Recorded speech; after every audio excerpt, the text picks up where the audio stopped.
Last time on MV Makena Kai.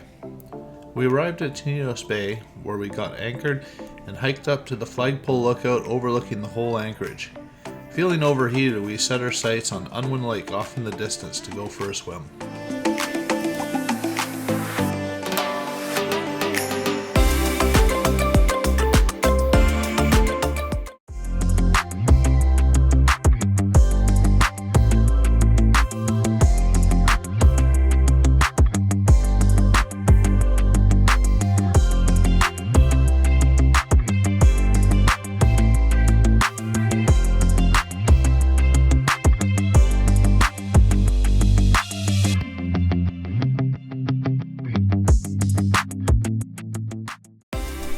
Alright, we're starting down the trail now from the top, and it is steep.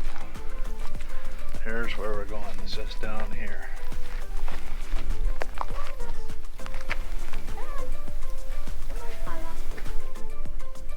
It's kind of a good thing they got the lines along this route, because yeah, it's nice to have something to hold on to, as long as they stay intact, I suppose.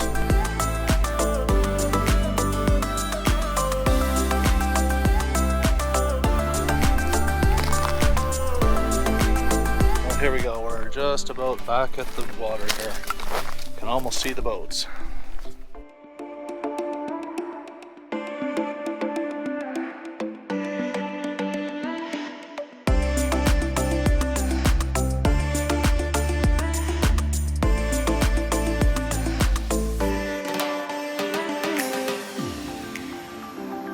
This small portion of Tenedos Bay is referred to as 3 Fathom Cove.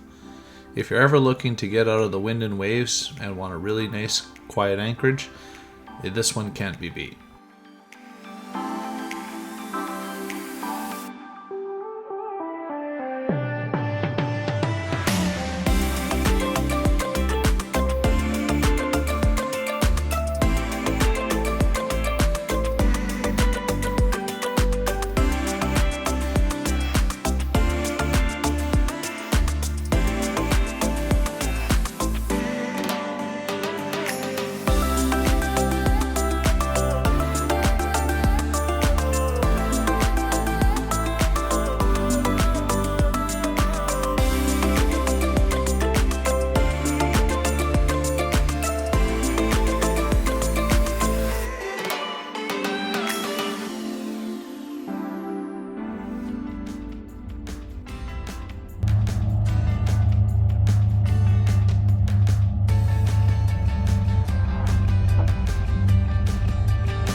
If you're planning on going to the lake, it's sometimes best if you anchor in the bay near where the trail starts.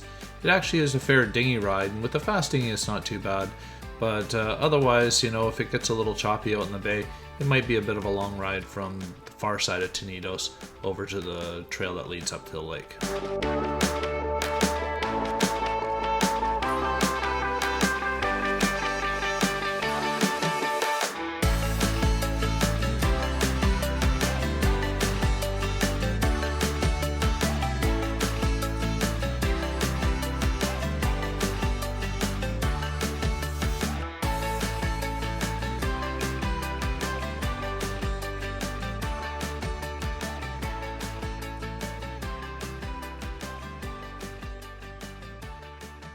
Alright, so we were just at the trailhead here in Tenedos Bay. That was the mountain we went up just a little earlier, and so this is the bay here, and this is the trailhead where we go up to Unwin Lake. Let's go have a look.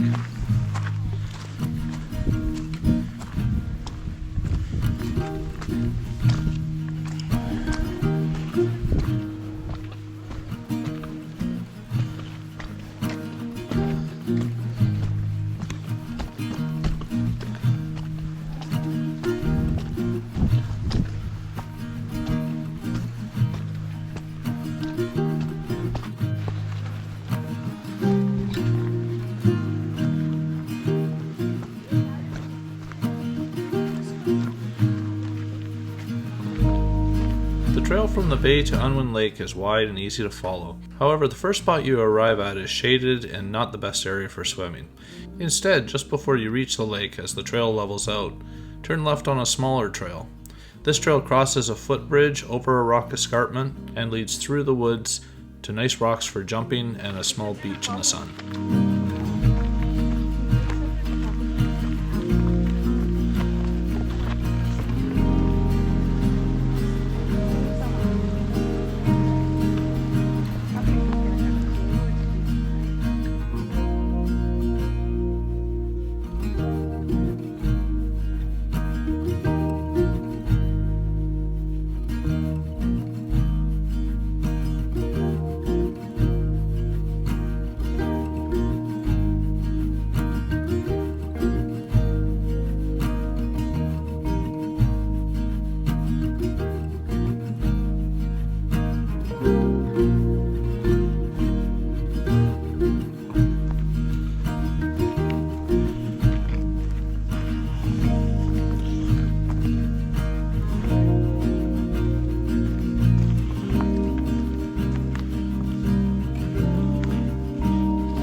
Got a few more steps through the bushes here and we should be right at the lake shore. I think we're all ready for a swim now.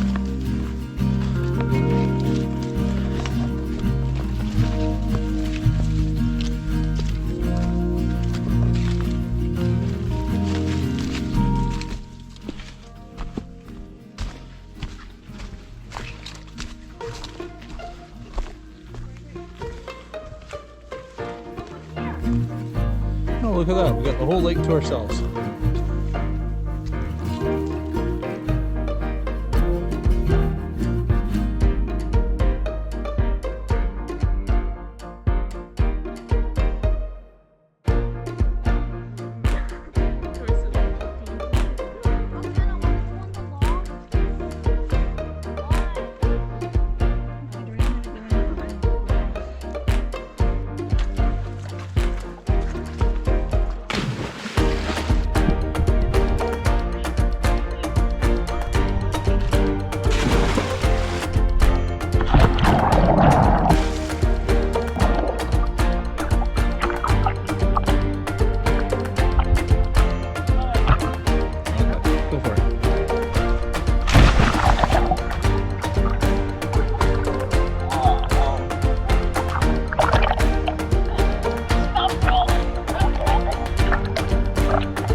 Yeah? I like to jump off of this.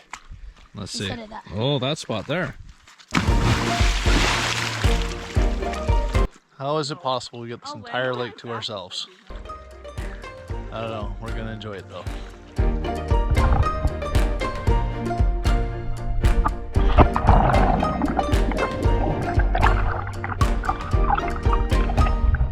Seeing some pretty good cannonballs, Hunter. Yeah? You gonna show me another one? Like another cannonball? Yeah, a big one.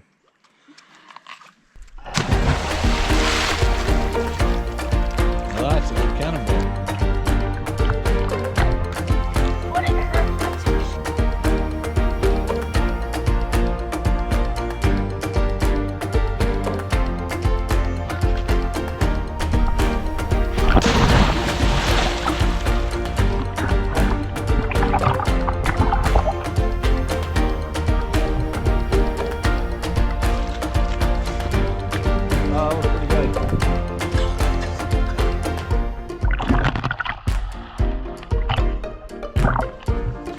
Alright, we're just starting on our way back from the lake now. What a refreshing swim. And I think that water was warmer than the air, and the air is pretty nice out. Didn't have a thermometer, but kind of didn't think that water was above 80. Really nice. Anyway, we're going to start back for Tenedos Bay now.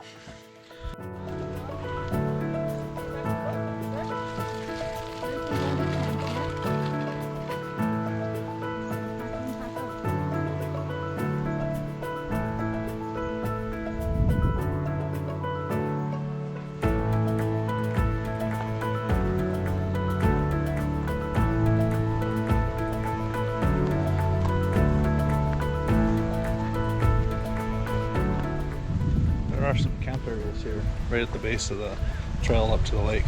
It's a pretty nice spot to camp for kayaking. Okay, we had a little mini disaster here this morning. We had a water leak under the sink, as it were, and yeah, we got all our food here has sort of been unloaded onto the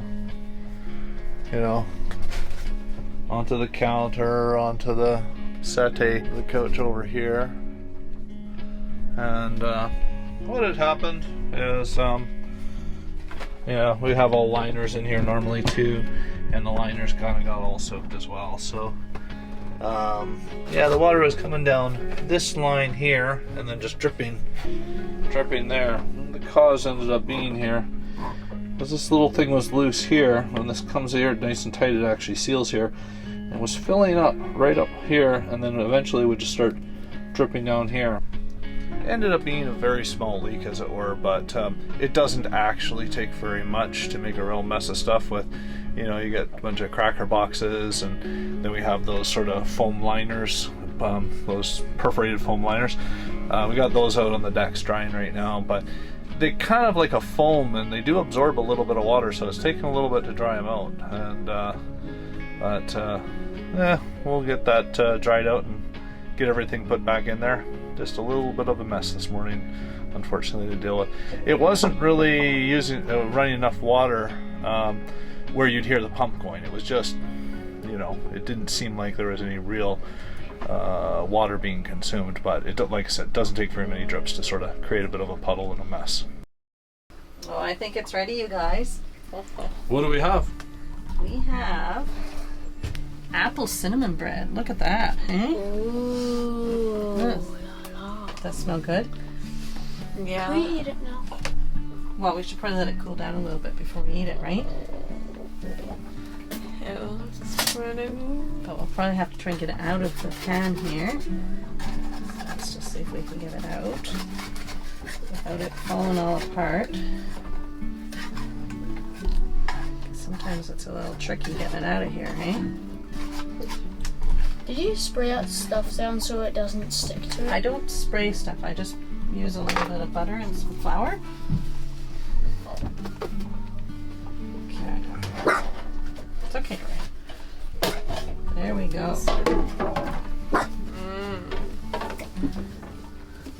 I want food. Smells good.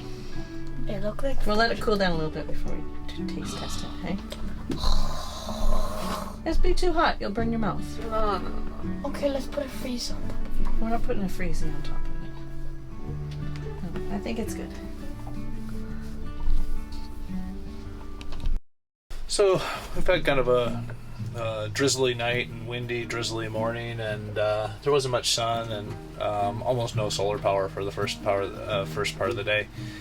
So far this trip, sometimes I see it go up to 50-60 amps or so, but it actually winds down so quickly that it doesn't actually max it out because the batteries never get low enough.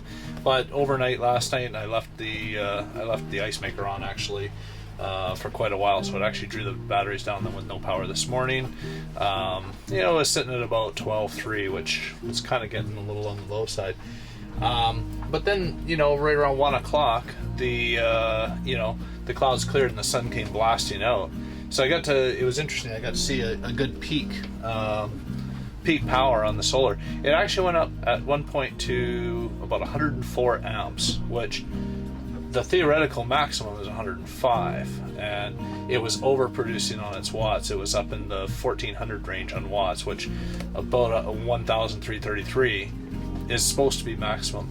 Now it's a little expected when you get cool panels and a low voltage, and you can get a maximum power that overproduces to a certain extent. But yeah, it was interesting to see the power go that high for that period of time.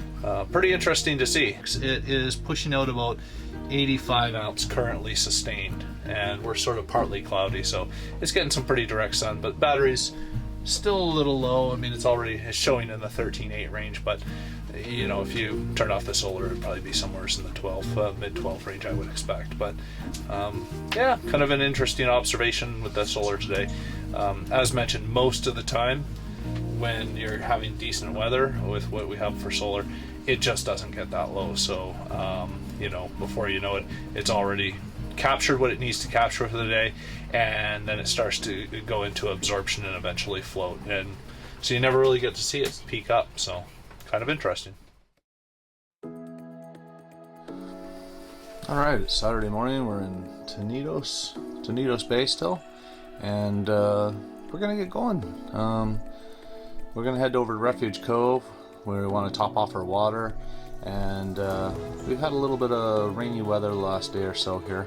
Yeah, it rained pretty hard last night and was drizzly most of the day yesterday, but it's supposed to start breaking up today, and by tomorrow we should be back up in the 80s. So we're gonna go to Refuge Cove, get water, probably do a little laundry, pick up a few provisions if there's anything we need, and then we're gonna start making our way up towards Pendrell Sound for the nice weather. Gotta bring in the stern line, have to put up the dinghy on the davit, get Hunter's dinghy ready to tow, and we want to be out of here pretty quick, so probably get started.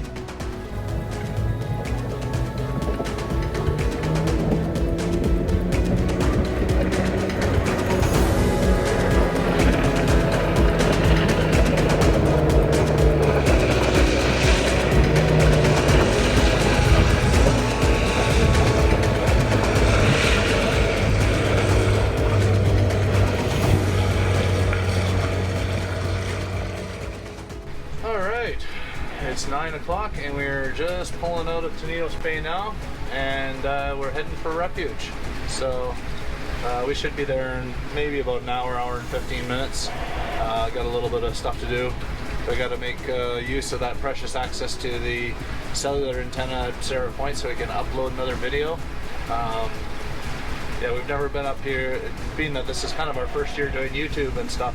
We've never had it where we've actually sort of been requiring internet that much to the point where we would like to get access to be able to upload a video, and you do need some pretty significant bandwidth to actually upload 4K video. It's they end up being fairly large. So anyway, we are just leaving the harbor now, and we'll head on to Refuge Cove and we'll show you around there once we get there. We left Tenedos Bay and headed southwest past Mink Island, crossing the Humphrey Channel and Martin Islands on our way to Refuge. It was event-free, even though it was kind of drizzly and overcast, but the weather was soon to get better.